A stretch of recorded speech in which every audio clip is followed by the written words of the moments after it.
What made Prince Philip, loyal husband to the Queen and defender of tradition, silently walk away before the royal summit that could have changed everything?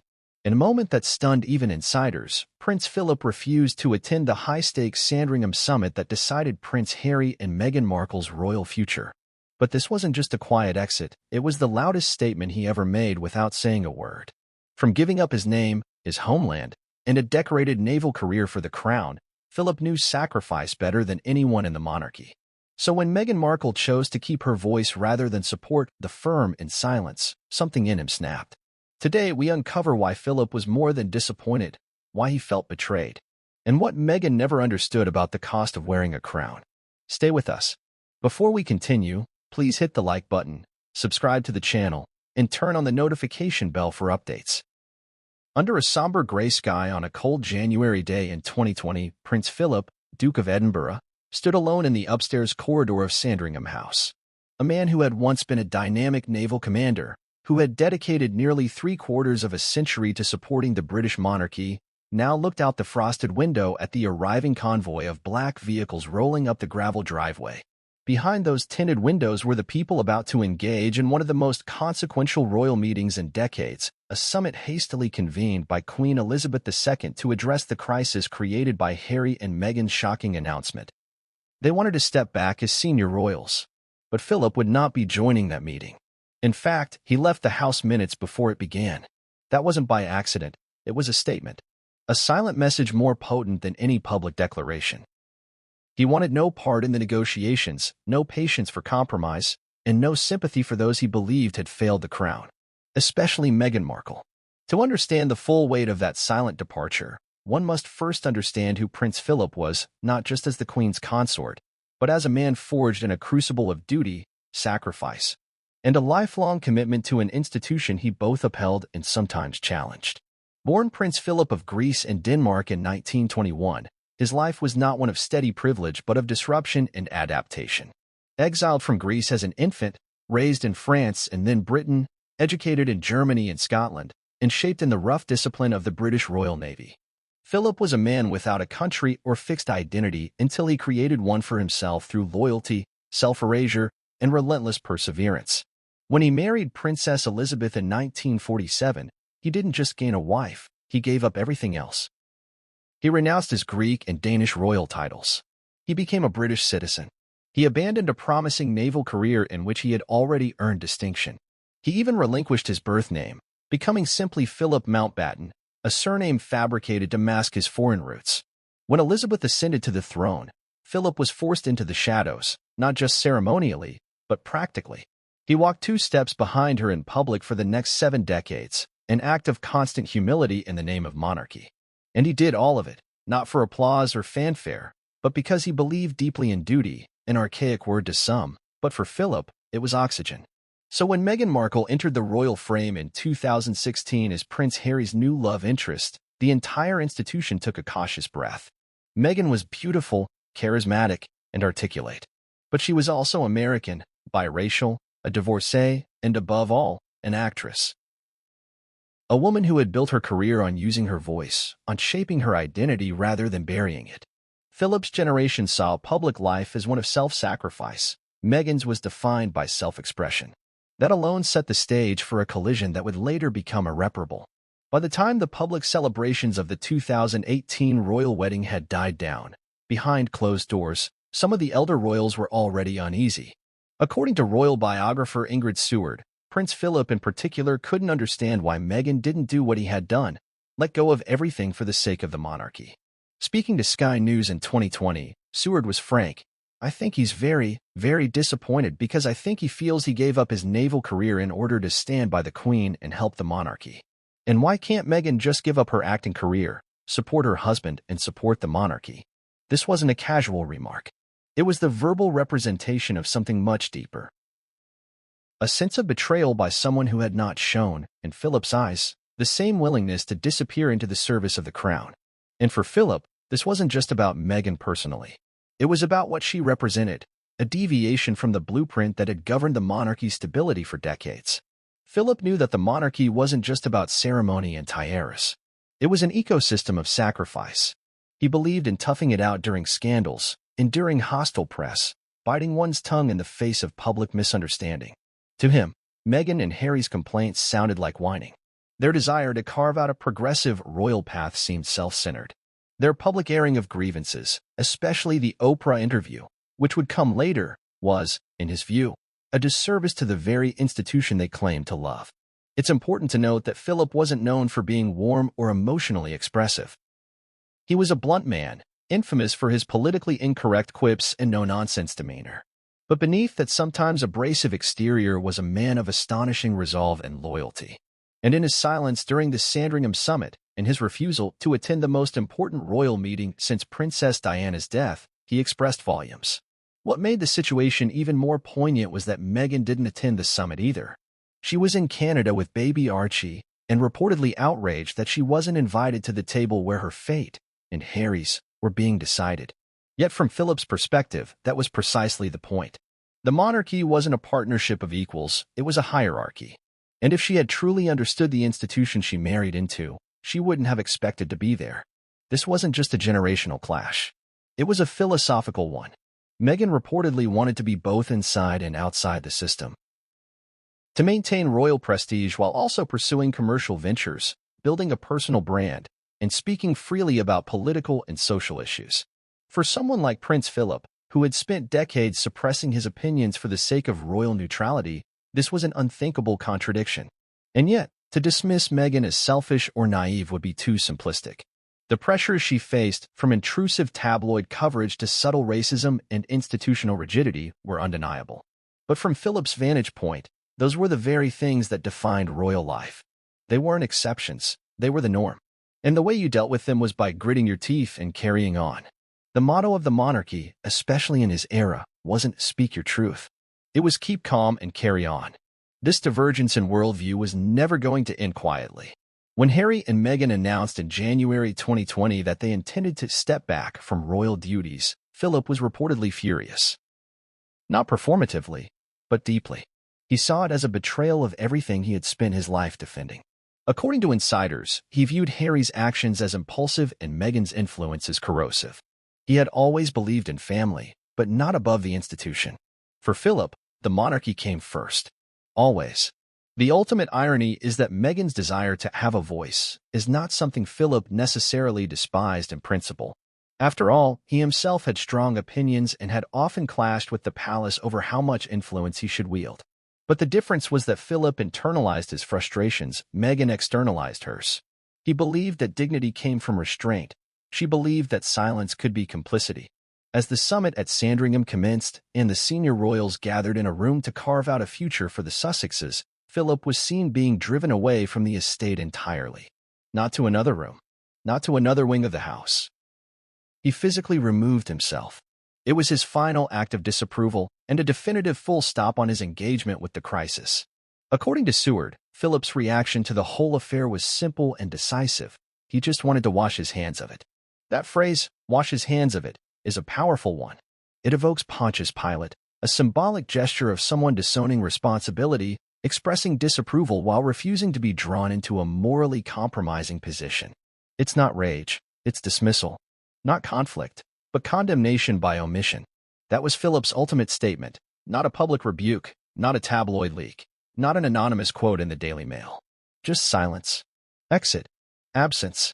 When he died in April 2021, just weeks after Harry and Meghan's interview with Oprah shocked the world, many wondered how much of the final episode he had witnessed, or whether his disappointment had intensified in those last months.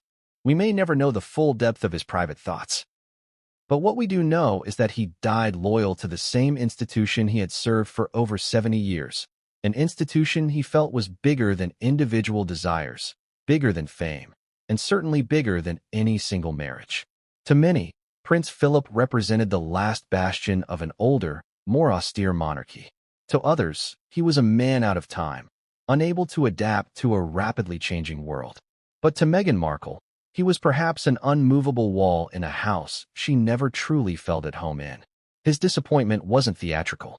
It wasn't loud, but it was real. And in the corridors of Sandringham, in the silence that followed his exit, it echoed louder than any words ever could. It is almost impossible to grasp the full measure of Prince Philip's disappointment with Meghan Markle without first understanding the life he led before he ever stood beside Queen Elizabeth II as her consort. To the public, he was the stalwart, if often brusque, royal figure who stood dutifully behind the Queen for more than 7 decades. But behind the ceremonial titles and the polished exterior lay a man whose own early life was defined by chaos, dislocation, and sacrifice. In truth, Prince Philip was not born to the British monarchy. He earned his place there, and in doing so, sacrificed more than most ever realized. That sacrifice became his compass, and when others failed to live by the same standards, his disillusionment was not just expected, it was inevitable. Born on the island of Corfu in June 1921 as Prince Philip of Greece and Denmark, he entered the world amid monarchy but not stability. His father, Prince Andrew of Greece and Denmark, and his mother, Princess Alice of Battenberg, were members of displaced dynasties whose roots stretched across European aristocracy. But just a year after his birth, the Greek monarchy was overthrown, and his family was forced into exile. The infant Philip was smuggled out of the country in an orange crate. That detail, impossible to forget, would become emblematic of his early years, royal in name, but stateless and displaced in reality. Philip's childhood was fractured and itinerant. His father retreated to Monte Carlo, living a life of leisure, detached from his children.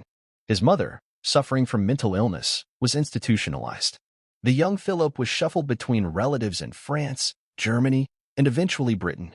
He attended Cheam School, followed by Gordonstown, a severe Scottish boarding school that prized discipline, endurance, and stoicism above comfort or sentimentality. It was at Gordonstown that Philip's character was truly forged. There, amidst bitter cold mornings and punishing routines, he learned the values that would shape the rest of his life: duty, endurance, and service. By the time he entered the Royal Navy in 1939, Philip had effectively constructed a new identity for himself. One rooted not in birthright, but in performance. And he thrived. At just 18 years old, he saw active service during the Second World War, including in the Mediterranean and Pacific theaters. His superiors marked him as a natural leader. He was brave, competent, and charismatic. By all indications, Philip was on a trajectory to become a career naval officer of significant distinction. That life, had it been allowed to continue uninterrupted, could have taken him to the top ranks of the British Navy. He was that good. But then came Elizabeth. They first met in 1939 when she was just 13 years old. Philip was 5 years her senior. Their early courtship was slow but steady. By the end of the war, it became clear to royal observers that the future queen had her heart set on the dashing naval officer. For Philip, falling in love with the heir to the British throne meant one thing above all else: change. And not the kind of change that is superficial or symbolic, but the sort that redefines everything a man believes himself to be. Before he married Elizabeth in 1947, Philip was forced to relinquish the last vestiges of his identity. He renounced his Greek and Danish royal titles, became a British citizen, and adopted the surname Mountbatten, borrowed from his maternal grandfather's anglicized name. Even his sisters, who had married German aristocrats with Nazi ties, were not invited to the wedding. Then came the end of his military career. Though he continued to hold ceremonial roles, the active duty naval life that he had cherished was brought to an abrupt halt once Elizabeth became queen in 1952. He was told, in no uncertain terms, that his primary job was now to support her. Support her. That phrase may sound benign, even flattering, but in Philip's case, it meant shrinking. It meant yielding his ambitions, opinions, and presence to ensure the spotlight remained firmly on the monarch.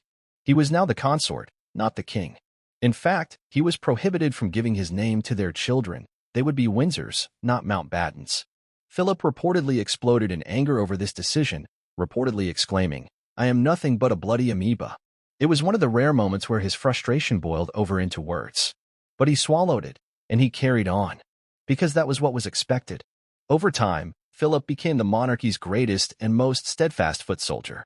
He carried out more than 22,000 solo engagements, delivered over 5,000 speeches, and became a patron or president of nearly 800 organizations. He modernized the monarchy's internal operations and played a crucial role in reforming the royal estates, including streamlining the management of Sandringham and Balmoral. Behind the scenes, he was instrumental in developing the royal family's media strategy, including pushing for the 1969 BBC documentary Royal Family, which sought to humanize the royals to the British public. But for all his contributions, Philip never once assumed a position of power. He did not meddle in state affairs, nor did he overshadow the Queen. He was the model of constitutional restraint. His influence was exerted subtly, through action rather than edict. And in that way, he became the living embodiment of self-sacrifice. He had the pedigree, the talent, and the drive to live a vastly different life. Yet he gave it all up without public complaint. This legacy of sacrifice became the lens through which he judged others, especially those who married into the royal family. He believed that if he could give up everything for the sake of duty, so could anyone else. In his mind, marrying into the firm came with a contract, not just of love, but of loyalty and submission to something larger than oneself. That's why he reportedly admired Catherine Middleton, who spent nearly a decade quietly supporting Prince William before their marriage. She transitioned into royal life slowly, respectfully, and with an understanding of the institution's culture. According to insiders, Philip appreciated her resilience and discretion. Meghan Markle, however, posed an entirely different scenario. She was already a public figure in her own right, a successful actress with a passionate voice and a growing global platform. She was outspoken, opinionated, and unwilling to cede her identity to the machine of monarchy. To Philip, this wasn't merely an unfamiliar approach, it was antithetical to everything he had stood for. Her refusal to disappear into the role, her insistence on controlling her own narrative, was, in his view, a rejection of the very terms he had long ago accepted without question. It wasn't about race. It wasn't even, necessarily, about class or nationality. It was about ethos, about principle. Philip saw the monarchy as an institution that demanded personal subjugation for the sake of national continuity. To him, the individuals within it were not supposed to shine brighter than the crown. The moment one did, it threatened the equilibrium of the entire system. This is what made his disappointment with Meghan so personal. It wasn't that she failed to meet his expectations in superficial ways. It was that she defied the one principle that had governed his entire adult life, duty before self. Her actions, including the decision to pursue commercial ventures with Harry outside royal life, the sit-down interview with Oprah, and public criticisms of palace life, were, to Philip, acts of defiance. Not just against the Queen, or the crown, but against the institution that he had held together in his own quiet way for decades. When Harry and Meghan made the decision to leave, Philip reportedly viewed it not just as a break with family, but as a betrayal of service. The man who had watched decades of public scrutiny come and go without blinking could not fathom why this couple, after just a few years, found the pressure unbearable. In his world, you didn't air grievances. You swallowed them. You didn't flee the institution. You upheld it, no matter the cost. There's a tragic rigidity in this worldview, and it's important to recognize that Philip's disappointment may have been, in some ways, inevitable. He came from a time where emotions were buried and roles were accepted, no matter how thankless. Meghan came from a world where voices were meant to be heard, where authenticity was a virtue, not a liability. The space between those two realities was too wide to bridge. Yet Philip never once made his views publicly known in full. He didn't write a memoir. He didn't leak private letters. He didn't grant interviews. That was not his style. Instead, his disappointment was relayed through trusted biographers, observed in his conspicuous absence from family meetings, and heard in whispers from palace insiders. His life had always been one of duty, discretion, and distance, and even in judgment, he maintained that posture. To outsiders, it may seem cold, but for Philip, it was consistent. He had always believed that the monarchy was not about the individual, but about the idea, the centuries-old institution that tethered Britain's present to its past. And anyone who didn't understand that, in his mind, didn't belong. By the time he passed away at the age of 99, Prince Philip had outlasted the reigns of multiple prime ministers, seen the monarchy through seismic cultural shifts, and kept a steady hand on the tiller even when the seas around the royal family turned stormy. But even in those final years, amidst declining health and limited public appearances, he remained engaged with the fate of the monarchy. And though he could no longer lead from the front, his values lingered like a stern echo in the background. The disappointment he felt toward Meghan Markle was not born of petty grievance. It was rooted in a fundamental clash of ideologies. He was a man who gave up his name, his career, and his identity for the throne. She was a woman who refused to do the same. And in that refusal, he saw not strength, but betrayal. Before Meghan Markle ever met Prince Harry, she had already lived a life steeped in independence, global experience, and personal reinvention. She wasn't born into royalty, but she wasn't entirely an outsider either. As an actress, advocate, and biracial woman navigating both privilege and adversity, Meghan had carved out an identity that was complex, public, and unapologetically her own. By the time she entered the world of British royalty, she had already spent years living under a different kind of spotlight, that of Hollywood, of activism, of self-determination. And that, perhaps more than anything, would come to define the clash between her values and those of the institution she married into. Rachel Meghan Markle was born on August 4, 1981, in Los Angeles, California. Her mother, Doria Ragland, an African-American social worker and yoga instructor, and her father, Thomas Markle, a white television lighting director, offered her an upbringing that was both grounded and unique. Meghan's early exposure to the entertainment industry, thanks to her father's career, gave her a behind-the-scenes understanding of media production and celebrity culture. But what also shaped her early consciousness was a deep awareness of racial identity, class disparity, and social expectations. Growing up biracial in America in the 1980s and 1990s meant she was constantly negotiating her identity, not fully accepted by either world, yet forced to navigate both. From an early age, Meghan exhibited a strong sense of justice and self-expression. In elementary school, she famously wrote a letter to Procter & Gamble protesting a gender-stereotyped advertisement for dishwashing soap. The company changed the ad. That experience, while often romanticized in later coverage, reflected something authentic about her personality. She believed in using her voice, even when others might have chosen silence. That trait followed her into adulthood. After studying theater and international relations at Northwestern University, Meghan pursued acting, landing a variety of roles before breaking out as Rachel Zane on the television drama Suits.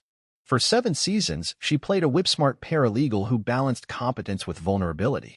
The role made her a household name in certain circles and broader international recognition.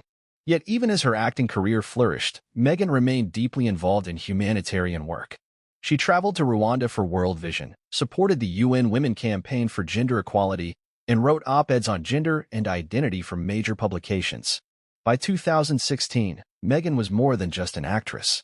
She was a lifestyle blogger, a fashion icon, a public speaker, and an advocate for gender and racial equity. In other words, she had built an entire brand around herself, a brand that valued independence, opinion, and personal evolution. And then she met Prince Harry. The couple was introduced through mutual friends in July 2016. From the beginning, their relationship was marked by intense media scrutiny, much of it tinged with racial and cultural undertones. The British press, with its penchant for sensationalism, quickly zeroed in on Meghan's background, her race, her divorce, her American roots, her career in entertainment. While royal watchers initially celebrated the relationship as a modernizing moment for the monarchy, cracks began to form even before the engagement. In a rare and unusually candid statement issued in November 2016, just months after the relationship became public, Prince Harry condemned the wave of abuse and harassment Meghan had faced in the press. This was unprecedented. Royals rarely commented on tabloid coverage, let alone issued statements defending romantic partners. But Harry had made a choice. He would protect Meghan, even if it meant breaking tradition. That protective instinct, born out of both love and trauma from his mother's own battles with the media, would become a defining part of their narrative. Yet within the walls of the palace, Meghan's entrance was met with a mix of curiosity, skepticism, and quiet resistance. While officially welcomed by the royal family, Meghan's transition into royal life was far from smooth. There were whispers from staff about her American work ethic, her sharp elbows, and her desire to be involved in every detail. She reportedly rose early, sent emails at dawn, and questioned long-standing traditions. For a centuries-old institution built on hierarchy, deference, and rigid protocol, this was a disruption. To understand why Meghan's presence was so jarring, one must consider the nature of the British monarchy. It is not merely a family, but an institution. It thrives on consistency, on invisibility in the face of controversy, and on a strict delineation of roles. Spouses are expected to support, not lead. They are there to amplify, not originate.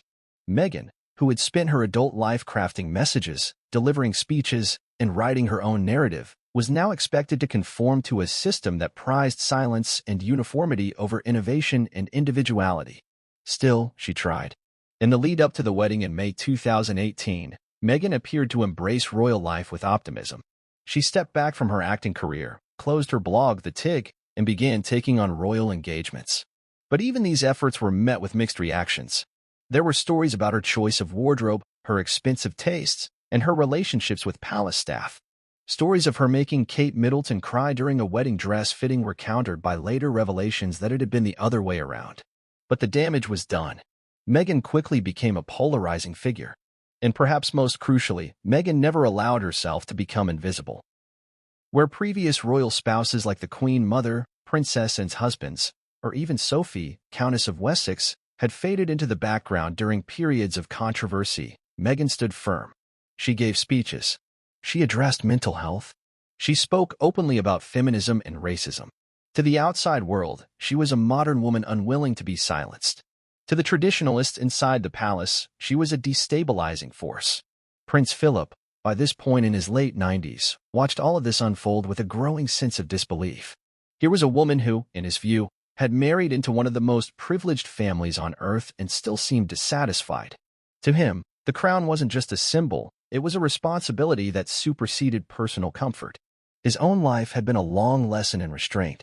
Meghan's decision to continue speaking out, to challenge media narratives, and to remain publicly vocal stood in direct contrast to everything Philip had lived by. But for Meghan, the cost of silence was simply too high. In later interviews, she revealed her mental health struggles while living as a working royal. She described feeling isolated, unsupported, and even suicidal. The palace, according to her account, offered little in the way of meaningful help. In this context, her refusal to disappear made sense. She wasn't resisting tradition out of defiance, but out of self-preservation.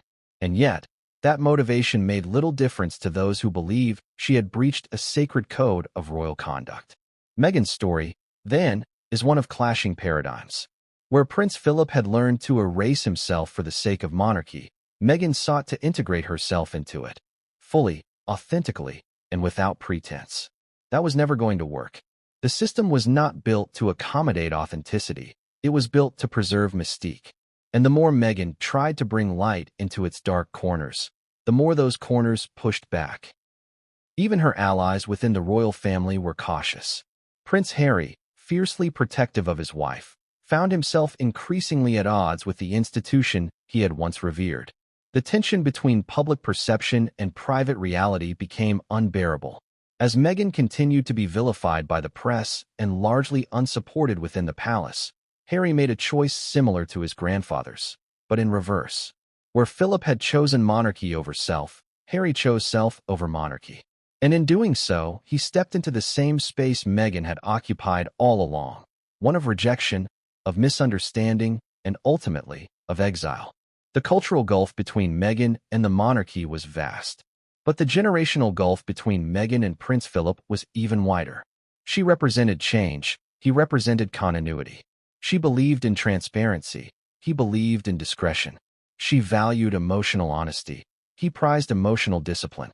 These were not mere stylistic differences. They were philosophical opposites. And in the palace, where protocol is king, only one of those philosophies could survive.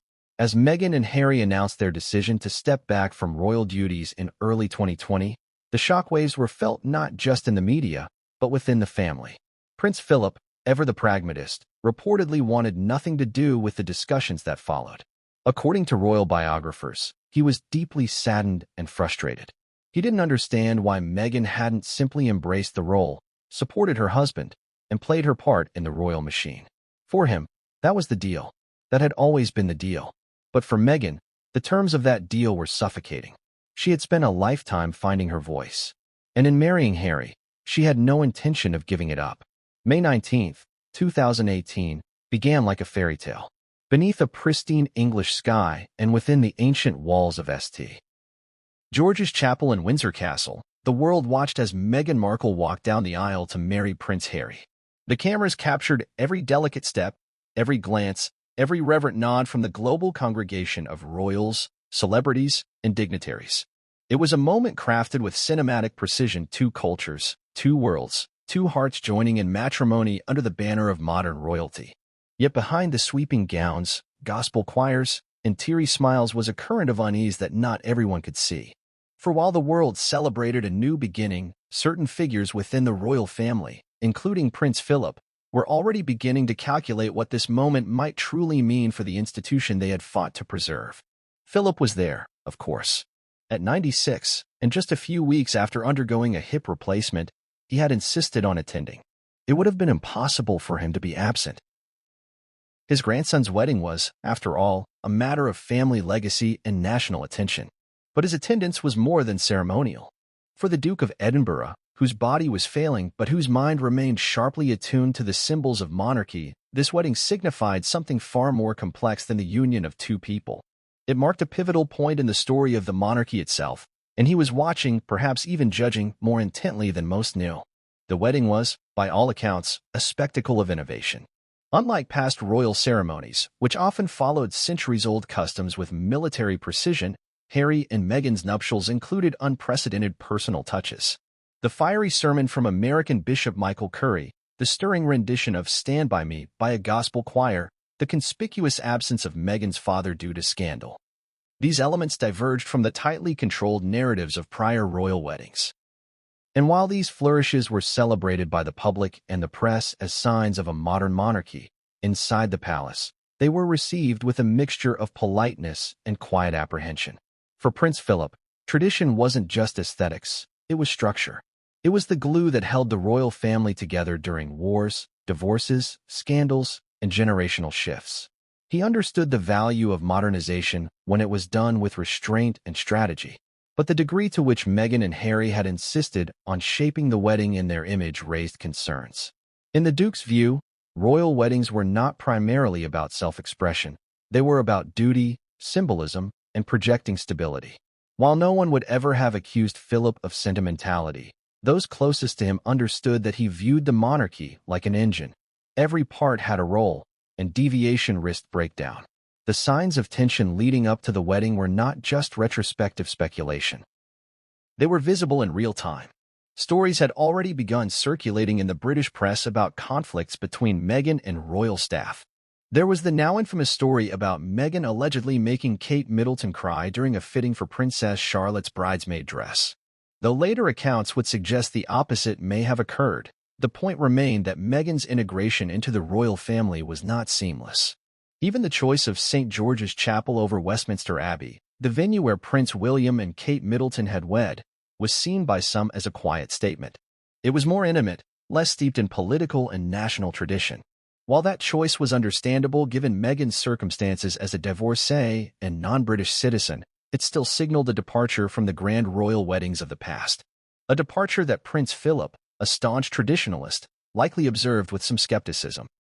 Observers also noted the seating arrangements during the ceremony, which placed members of the royal family, especially the Queen and Philip, somewhat apart from Meghan's celebrity guests. Oprah Winfrey, Serena Williams, George and Amal Clooney, and other high-profile attendees drew significant attention. For Philip, who had spent decades cultivating relationships with monarchs and heads of state, this prioritization of Hollywood personalities may have seemed a further encroachment of spectacle over substance. To him, royal events were diplomatic performances, not red carpet moments. But it wasn't just the event's tone that may have troubled Philip. It was also what the marriage symbolized, the collision of monarchy with modern celebrity culture. Meghan was not only a public figure, she was a brand. She had mastered the art of self-presentation, curated an Instagram-worthy lifestyle, and understood the power of narrative better than most journalists. Marrying someone with that level of media awareness into an institution known for its stiff upper lip and media aloofness was bound to cause friction. Philip, who had navigated a post-World War II media landscape with caution and reluctance, likely foresaw that this union could draw the monarchy into waters it was not equipped to sail. Nonetheless, the ceremony went forward with dignity and joy. Harry looked elated, Meghan radiant. The newlyweds exited the chapel to a roar of applause, embarking on a horse-drawn carriage ride through Windsor that drew crowds in the tens of thousands. The public response was overwhelming and euphoric. For a brief moment, the monarchy seemed renewed, diverse, inclusive, in step with the times. And yet, behind the smiles and formal receptions, deeper conversations were unfolding. Inside palace corridors, seasoned royals like Prince Philip, the Queen, and Prince Charles were already beginning to consider the implications. How would Meghan adapt to royal life? Would she abandon her activism for public neutrality? Could Harry maintain his sense of duty with a spouse who resisted conformity? And above all, could the monarchy absorb this new energy without losing its core identity? For Prince Philip, these weren't theoretical questions. He had lived the answers. When he married Elizabeth, he had relinquished all that had once defined him: his naval command, his surname, his home nations. He had endured years of being sidelined, even humiliated by palace politics and public indifference. And yet, he had never rebelled, never walked away. His loyalty was ironclad, and he expected the same from others. In the weeks and months that followed the wedding, signs of trouble began to surface more clearly. Reports emerged of tensions between Harry and Prince William, between Meghan and palace staff, between the Sussexes and the press. Philip watched all of this unfold quietly. He no longer attended every public engagement, but he remained well-informed. According to insiders, he was bewildered by Meghan's resistance to established protocols. The notion that she might expect the system to bend for her, rather than adapting to it, ran counter to everything he had sacrificed. Still, Philip held his tongue, publicly at least. It wasn't his way to interfere in such matters directly anymore. But his absence from later meetings, especially the pivotal Sandringham Summit, was not accidental. It was a form of dissent. Where other royals gathered to manage the escalating crisis, Philip chose to disengage. This wasn't indifference. It was a calculated act of disapproval, a way to signal that the path being taken was, in his judgment, the wrong one. The 2018 wedding of Meghan and Harry, then, was more than a royal ceremony. It was a tipping point, a public declaration that the monarchy was entering a new era. One defined not just by tradition and duty, but by personal narrative and cultural influence. For a generation of royal observers, it was exhilarating. For Philip, it was a potential unraveling. He had spent his life reinforcing the walls of the monarchy, brick by brick, sacrifice by sacrifice. And now, as he watched the institution welcome someone who had no intention of playing by the old rules, he must have wondered if those walls were beginning to crack. Perhaps most painful for Philip was the knowledge that this wasn't just an external threat. It was a family matter. A grandson he loved deeply was at the center of it. And Harry wasn't just making personal choices, he was reshaping the monarchy's future. Philip, who had long insisted on putting duty before self, must have struggled with the realization that Harry and Meghan's approach was precisely the opposite. But even as he sat in the pews that May morning, watching the couple exchange vows, it is likely that Philip allowed himself a moment of hope. That maybe, despite his concerns, this union could work. That Meghan would come to understand the institution, that Harry would find balance between personal happiness and public responsibility. It was, perhaps, a silent hope, unspoken but present. The reality, of course, would prove far more turbulent. But in that moment, beneath the vaulted ceilings of St. George's Chapel, the Duke of Edinburgh bore witness to a chapter he never imagined, a royal wedding that didn't simply continue the traditions of the past, but quietly questioned them. Shortly after the wedding, Meghan began taking on royal engagements, joining Harry on tours and official visits. On the surface, she performed her duties with poise and enthusiasm.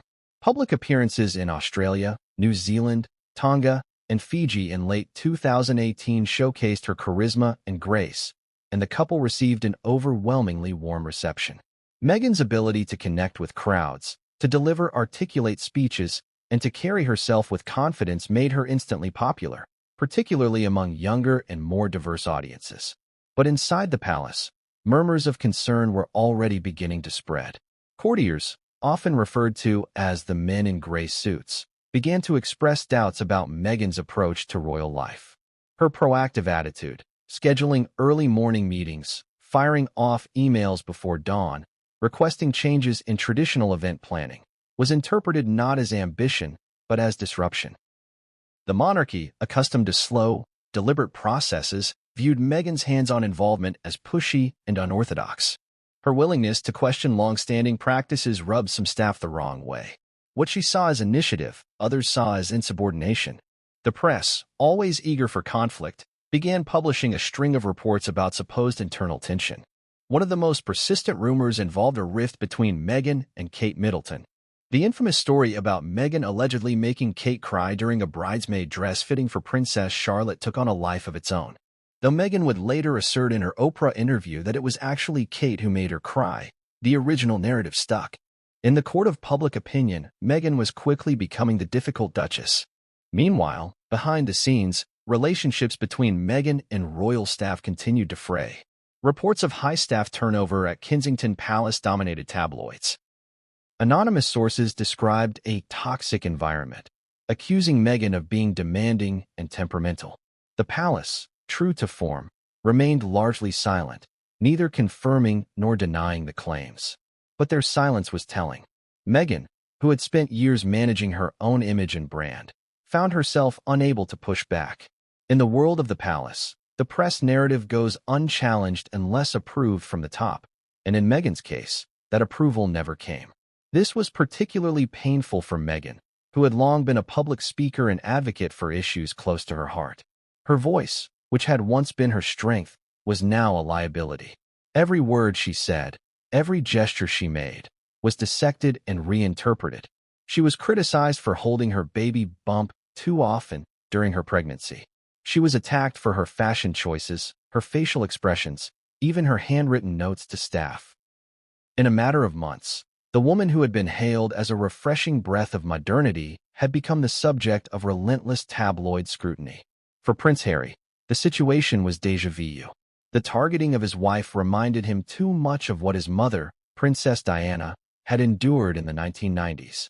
He had grown up watching the press eviscerate her, exploit her vulnerabilities, and push her to the edge. He had never forgotten the role that public intrusion played in her tragic death. Now, he was watching the same cycle repeat. Only this time, it was his wife, and he was determined not to let history repeat itself. Harry's increasing frustration with both the press and the palace became apparent in his decisions. He broke from tradition by refusing to pose for the media after the birth of their son, Archie. He released strongly worded statements condemning the tabloids' treatment of Meghan. And privately, he began discussing the possibility of stepping away from royal duties altogether. But from within the palace, these moves were viewed as rash and dangerous. Senior members of the royal family, including Prince Charles and the Queen, reportedly urged patience. But Harry was no longer willing to wait. Prince Philip, observing from the sidelines, watched this unraveling with what many believed to be a growing sense of dismay. To him, these kinds of public complaints and breaches of royal protocol were not only unwise, they were unacceptable. He had endured his own share of mistreatment, had been humiliated by the press, and marginalized within the palace hierarchy. But he had never gone public, never aired grievances. He had simply endured. That was what being royal meant. The Duke of Edinburgh had always believed that the monarchy functioned best when its members operated like soldiers, disciplined, restrained, loyal to the institution above all else. Meghan's conduct, in his eyes, appeared to be the very opposite. Her resistance to royal rules, her inability, or unwillingness to adapt, her insistence on doing things her own way all challenged the quiet obedience he saw as fundamental to the monarchy's survival. Whether or not he ever said it aloud, those close to him knew he was disappointed, not just in Meghan, but in the entire direction Harry and Meghan were steering the monarchy. The turning point came in late 2019, during a documentary filmed during the Sussexes' tour of Southern Africa. In a rare moment of emotional vulnerability, Meghan admitted to journalist Tom Bradby that she was not okay. Her expression of emotional strain broke from royal tradition in a dramatic way. Members of the royal family are expected to remain stoic in public, composed, unflappable, emotionally distant. Meghan's honesty was refreshing to some, but alarming to others. For traditionalists like Philip, it represented a breakdown in the facade that had protected the monarchy for generations. What followed was a growing sense of alienation. Meghan and Harry felt unsupported, even targeted, within the palace. Their requests for greater autonomy, media control, and the ability to pursue independent projects were reportedly met with resistance. The Queen, ever the careful steward of the monarchy, tried to maintain unity. But even she couldn't reconcile the competing visions. one rooted in duty and protocol, the other in personal freedom and public expression. Meghan's frustrations reached a boiling point. She reportedly told friends she felt she had given up everything, her home, her career, her freedom, only to be vilified. In her eyes, she had tried to adapt, but the institution had refused to meet her halfway. For her, the palace was less a home and more a gilded cage. And for all its wealth and ceremony, it offered no protection from relentless criticism. As the gap between Harry and Meghan's expectations and the palace's limitations grew wider, the couple began seriously discussing a plan to step back from royal life. By the end of 2019, they had effectively made up their minds. What they needed now was an exit strategy, one that would allow them to retain some measure of royal association, but escape the confines of palace life and tabloid persecution. The news of their impending decision sent shockwaves through the royal establishment. The idea that a senior royal couple, still young and popular, would voluntarily walk away was nearly unthinkable. The palace scrambled to contain the fallout, but the Sussexes were resolute. They issued a public statement in January 2020 declaring their intention to step back as senior members of the royal family and to become financially independent. For Prince Philip, who had watched the institution survive wars, divorces, abdications, and scandals, this move was not just disappointing, it was dangerous. It set a precedent, and in his eyes, it weakened the structure. Duty, once the highest value in royal life, had now been subordinated to personal well-being. And while Philip was not without sympathy for the challenges Meghan faced, he could not understand her refusal to endure them. Endurance, after all, was the very foundation of his own life. From the outside, the royal family maintained a calm and composed front. The official photographs, public statements, and choreographed appearances all conveyed a sense of unity and order. But behind closed doors, within the aging walls of Buckingham Palace, Kensington, and Sandringham, a different reality was playing out. One not marked by open arguments or theatrical confrontation, but by passive defiance, whispered strategy, and a mounting Cold War between two competing visions of royal identity. This was not a crisis born of a single event, but a culmination of tension that had built slowly, relentlessly, and irreversibly. The battle lines were drawn, not just between the Sussexes and the institution, but among family members, advisors, and generations. In that quiet war, Prince Philip chose his side early, and he never looked back. In the months following their wedding, Prince Harry and Meghan Markle had retreated to Frogmore Cottage, a modest home on the Windsor estate gifted to them by the Queen. It was supposed to be a sanctuary, a space where they could build a life together, away from the blinding pressure of palace bureaucracy and London tabloids. But peace never truly came. Even at Frogmore, the couple was constantly surrounded by reminders of their place within a system that was both powerful and unyielding. To understand the battle that ensued, one must first grasp the nature of the palace as an entity. It is not simply a building or even a family. It is a network, sprawling, deeply entrenched, and steeped in tradition. Behind every royal engagement, every speech, every press release is a team of advisors, courtiers, and private secretaries. These are the people who maintain the machinery of monarchy. Their power is quiet but vast. They decide what makes it to the Queen's desk, which issues warrant royal comment, and which family matters are buried under silence.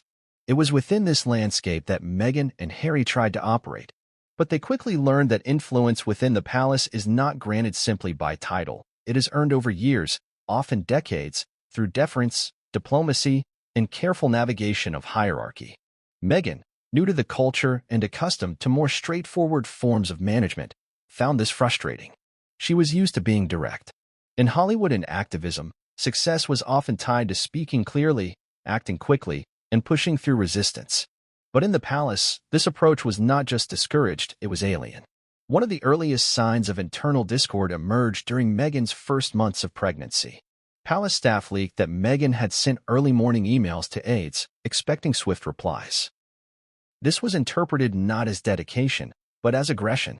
British media outlets latched onto the narrative that Meghan was difficult, demanding, even Duchess difficult. These terms quickly found their way into headlines, and once they did, the damage was done. The palace made no attempt to correct the record. To Meghan and Harry, that silence felt like betrayal. Tensions escalated with the creation of the Sussexes' independent communications team. Traditionally, royal households share press teams and operate in close coordination. But by early 2019, Harry and Meghan had decided to split their office from Kensington Palace and establish their own operation at Buckingham Palace.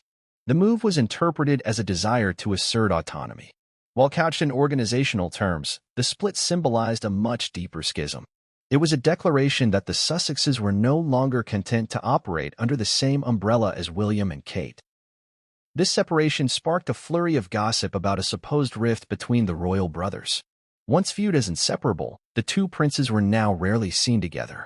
Inside sources began describing growing tension between them, rooted, it was said, in William's early doubts about Meghan and Harry's quick engagement.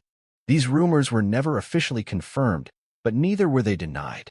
The palace, adhering to its long-standing policy of avoiding comment on personal matters, let the speculation simmer. In private, Harry's frustration was boiling over. He reportedly felt unsupported by both his father and his brother. He believed that Meghan had been thrown to the wolves while the palace stood by, unmoved. Every negative headline, every tabloid accusation, felt like a fresh wound, made worse by the family's silence. Meghan, too, felt isolated. Despite being a senior royal, she had little control over her own public image. Her requests to rebut false stories or clarify facts were often denied or ignored. The palace's logic was consistent: engaging with gossip only feeds it. But to Meghan, that logic rang hollow. In her world, silence in the face of falsehood was complicity. Behind the scenes, Prince Philip was increasingly removed from the fray, yet not unaware. He was, by this time, retired from public duties, living primarily at Wood Farm on the Sandringham estate. But his influence endured. Those close to him say he remained keenly aware of developments within the family and the institution. His reaction to Meghan and Harry's growing discord with the palace was one of stern disapproval. To him, the couple's dissatisfaction was less a reflection of institutional failure and more an indication that they had failed to grasp what royal life entailed. Philip had little patience for complaints about media treatment or a lack of personal freedom. He had endured relentless scrutiny in his early years, including intense criticism of his family's German connections and perceived aloofness. Yet he had never once aired grievances publicly. He had remained loyal, disciplined, and fiercely protective of the Queen. In his mind, Meghan and Harry's struggles were not unique. They were simply unwilling to endure the hardships that came with royal duty. As the quiet war intensified, Harry and Meghan began exploring options for a different kind of royal role, one that would allow them to continue supporting the Queen, but on their own terms. They envisioned a hybrid model, part-time royal service combined with private ventures, financial independence, and a global platform. But the palace was unprepared for such a model. There was no precedent for royals simultaneously working within and outside the institution. The idea raised numerous concerns about security, protocol, accountability, and, most importantly, precedent. When Meghan and Harry returned from their 6-week break in Canada at the end of 2019, they were ready to act. On January 8, 2020, they issued a public statement announcing their intention to step back as senior members of the royal family. The statement had not been cleared with the Queen. It was a direct breach of royal protocol, and it sent shockwaves through the palace. The monarchy had been blindsided. What followed was a scramble to contain the fallout. The Queen summoned an emergency meeting at Sandringham, now known as the Sandringham Summit. Prince Charles, Prince William, and Prince Harry would be in attendance. Meghan, already back in Canada with Archie, would participate by phone. Notably absent from the meeting was Prince Philip. Though he was staying on the estate, he left the main house just before the meeting began. His absence was deliberate. He wanted no part in the negotiations. To him, there was nothing to negotiate. The terms of royal service were fixed. If Harry and Meghan didn't accept them, then they should go. End of discussion. Philip's decision to distance himself from the summit spoke volumes. For a man who had shaped much of the monarchy's post-war strategy, his non-involvement signaled finality. He had watched the quiet war unfold and had reached his own conclusion. There would be no compromise, no hybrid role. In his view, duty was absolute, not conditional. You were either in or you were out. Following the summit, the palace issued a carefully worded statement. It acknowledged the Sussexes' decision and outlined a 12-month review period. Harry and Meghan would step back from royal duties, give up public funding, and no longer use their HRH titles, though they would retain them in name. They also agreed not to use the brand Sussex Royal. It was, in many ways, a soft exile, dignified, but unmistakable. In the weeks that followed, the emotional cost of the decision became clear. Harry spoke of his sadness at being forced to walk away. Meghan expressed relief at escaping an environment she described as damaging to her mental health. And the press, predictably, dissected every moment, every word, every appearance. Behind the scenes, the Queen tried to maintain unity. Prince Charles continued to support his son privately, while Prince William remained distant but civil. But Prince Philip, now approaching his 99th year, never changed his position. To him, the monarchy had been too far already. Meghan's insistence on independence, Harry's break from tradition, these were not acts of bravery in his eyes. They were failures to uphold a sacred duty. The quiet war had ended, not with a bang, but with a separation. Meghan and Harry were gone. They had chosen freedom over service. The palace, wounded but intact, carried on. But in the heart of Sandringham, in the silent disapproval of a man who had once sacrificed everything for the crown, the war left scars that would never fully heal. Prince Philip never spoke publicly about the Sussexes' departure. He didn't write memoirs or offer interviews. But those who knew him best say his disappointment was profound. He had hoped his grandson would follow his example, loyal, steadfast, and willing to serve. Instead, Harry had chosen a different path, guided by a woman whose values were irreconcilable with the institution Philip had spent his life defending. The second week of January 2020 began with what appeared to be a routine day in the British press cycle: rumors, engagements, and the usual mix of royal speculation. But within a span of hours, the foundation of the monarchy would be rocked by a direct and unanticipated announcement from the Duke and Duchess of Sussex. The statement was published on their official Instagram account, and it landed like a thunderclap across the United Kingdom and beyond. "We intend to step back as senior members of the royal family," it began, continuing with language about financial independence, a new model of working, and a commitment to continue supporting the Queen. To those outside the palace, it seemed like a carefully worded transition plan. But to those inside the royal circle, it felt like a declaration of war. The press, ever ravenous for royal drama, exploded with headlines. The British media dubbed it Mexit, a play on Brexit, the United Kingdom's own messy withdrawal from the European Union. But unlike Brexit, this exit didn't involve two equal sides negotiating a complicated treaty. It was more personal, more abrupt, and far more emotional. At the center of it was Prince Harry, the Queen's grandson, sixth in line to the throne, a decorated soldier, and the son of the beloved and ill-fated Princess Diana. Now, he was choosing to walk away from the very institution his family had fought for generations to uphold. And with him was Meghan, the American actress turned Duchess, whose presence in the royal family had sparked both hope and hostility in equal measure. What made the announcement particularly seismic was its timing and its secrecy. According to royal insiders, the Queen was not given advance notice. Prince Charles and Prince William were reportedly blindsided. For a family whose internal affairs are usually handled with the utmost discretion and months of preparation, this unilateral move was seen not just as rash, it was seen as a betrayal. The Queen, known for her stoic composure and practiced diplomacy, immediately called for a meeting of the most senior members of the family. That meeting would take place at Sandringham House, her private estate in Norfolk, and it would come to be known as the Sandringham Summit. Scheduled for January 13, 2020, the summit was perhaps the most urgent and consequential family gathering since the abdication crisis of 1936. The participants were carefully selected: Queen Elizabeth II, Prince Charles, Prince William, and Prince Harry. Meghan, already in Canada with baby Archie, would dial in remotely. Prince Philip, the Queen's consort and family patriarch, was also present at Sandringham at the time, but he would not attend the meeting. His absence was not due to health, nor to indifference. It was deliberate. He had already made his stance known. To Philip, the idea of royals negotiating their service was unacceptable. As reported later, he was seen leaving the estate in a car just before the other senior royals arrived, a silent but unmistakable signal of disapproval. Inside the house, the atmosphere was tense. The Queen, then 93 years old, presided over the meeting with the grace and authority that had defined her reign. Prince Charles, emotionally torn between his roles as future monarch and father, tried to strike a conciliatory tone. Prince William, known for his measured approach, reportedly kept his emotions in check but made it clear that the path Harry was taking would have lasting consequences. And Harry, the instigator of the summit, stood his ground. Polite, firm, but resolute. He wasn't asking for approval. He was explaining a decision that had already been made.